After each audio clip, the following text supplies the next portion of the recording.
Yo, what is up guys? It's the Goblin and welcome back to another Fortnite Battle Royale tips and tricks video. And love it or hate it, whether you like it or you don't, basically Fortnite has almost completely changed the game as of right now with this new Ice Storm event. And it's very similar to when we had zombies and all that stuff back in the Fortnitemares event in like October, maybe it went to November, I don't really remember. But it's sort of the same idea now in a winter version. The map is covered in fog. There's these zombies which are called, I think technically Ice Fiends and Ice Brutes, but I'm just going to call them zombies throughout because that's just what I refer to them to, and that's, you know, you guys will know what I'm talking about, just to clarify there. And a lot has changed, basically, where your normal solo squad or solo duos and squads are now the Ice Storm solo duos and squads. I'm not sure how long this is going to last, if the fog is going to fade out or anything like that. If you guys do know, let me know down in the comment section down below, like how long these zombies are going to last in the actual game. But who knows? If you guys could, we're going to talk about all the tips and tricks and how to get nice wins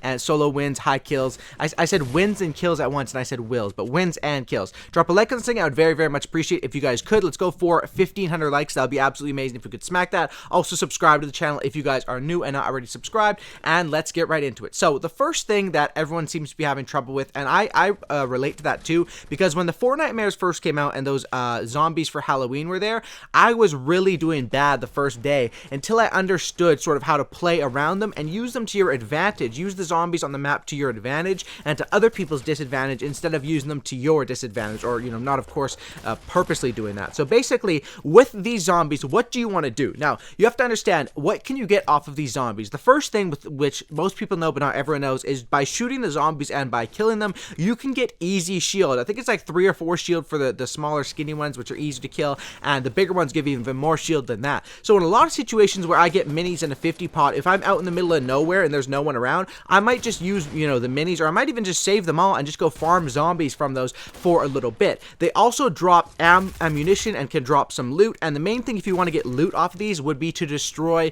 the actual spawns where they spawn out of, that little you guys know, the big ice thing that they spawn out of. And the easiest way to destroy those are just to train the zombies and make them sort of follow you around, like you do in Black Ops zombies or World at War or Call of Duty zombies. And then once you're doing that, just pickaxe the base, you can destroy it, and when you destroy the base, it does make quite a loud noise and boom, but you do get quite a bit of actual loot dropping from there. So the main use of these zombies would be, number 1, to farm up shield, which is the main reason you should be using these zombies, or number 2, to get actual loot from them, which I will do sometimes. However, it's a lot riskier standing around out in the open making a lot of noise, shooting off your gun. You're going to attract enemies coming towards you and your location, and also when you step near those, the zombies will spawn, and that can notify where you're at as well. So I will do that sometimes, but usually if I'm in a safe location, if I'm somewhere like, if I'm beside Salty Springs or in a place where there's usually high action, I'm probably going to just avoid the zombies because it can really bring people to you and bring problems to yourself. But they are a great way to farm. What I will do is use them to farm up shield. That's the main thing. And also, if you're in a position where there's nowhere else to get loot and you really need something bad, you could do that. But that, for the most part, I recommend avoiding them, except using them for shield. And of course, if you want to complete those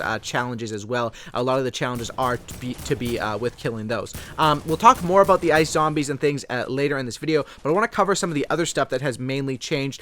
River fog, that's the first thing. Basically, there's fog all around the map. It looks all cloudy, but in the river is where there's the most amount of fog. I guess that's because that's the lowest ground, and I'm talking about the river that runs kind of straight up the map. You know, it goes sort of by Tilted Towers and straight up the map to connecting to Loot Lake from the south side of the map. And that area, if you're ever looking to escape a fight or duck down in there, that area, which used to be one of the most exposed areas of the map because of course normally low ground isn't good and people can see you from all sorts of places, that area now you really can't see down there unless you're down there. And I'm not sure if the fog will be fading away or anything like that, but at the time of me making this video when this event just came out, yeah, being down there, you're going to experience lots of fog. So my suggestion would be, if you're going to use that place, use it as a transportation, but don't really try to get into fights from there. Use it as a place to escape, to duck down, or to, you know, transport yourself across the map, which can kind of be good. If you want to avoid the fogginess, high ground, up on mountains. And it seems to me like I won quite a few games today, but it seems to me like all the end zones have been pushing me to, you know, I know how the whole map is covered in snow also. That doesn't really affect the gameplay too much, it just affects the visual look of it. But the snow biome where it originally was in the bottom left of that map, and, you know, still the full snow area, that all my end zones have been going there for some reason. I'm not sure if it's just a coincidence, it probably is, or if they've actually increased the chance chances of zones ending there, I really don't know. But that's my tips with the fog. You kind of just have to play around it. I mean, like I said at the beginning of this video, a lot of this stuff, like Fortnite is a game that is praised for its constant updates, but a lot of the time they do change the meta, and most of the time when they're updating skins and stuff like that, that's all cool. But when they do things like this actually does change gameplay, and it does affect, you know, you can either play really good if you understand, and I think if you really do get a good understanding of how to use these zombies to your advantage, which I kind of talked about earlier, and I'll talk about how to, you know, use it to the enemy's disadvantage in a second. But I think that this update is a pretty nice place to farm wins, just if you are playing it right.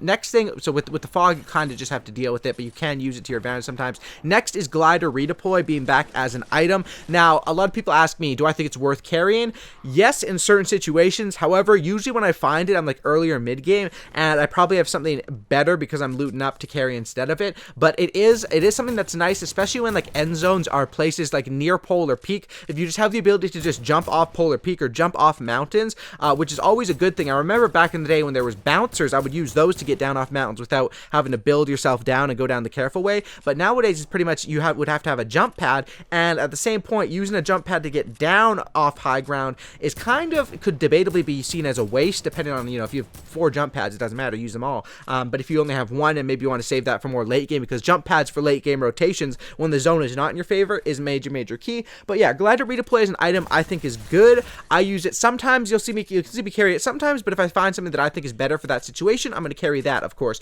And the main thing I would say with this is recognize when people do have it. Like one time I was in a build fight with a guy, he jumped off the side and I heard that glider for just a second, and I recognized that this guy does have glider redeploy. There's no point in me battling him for the high ground because he has no risk of going up super duper high.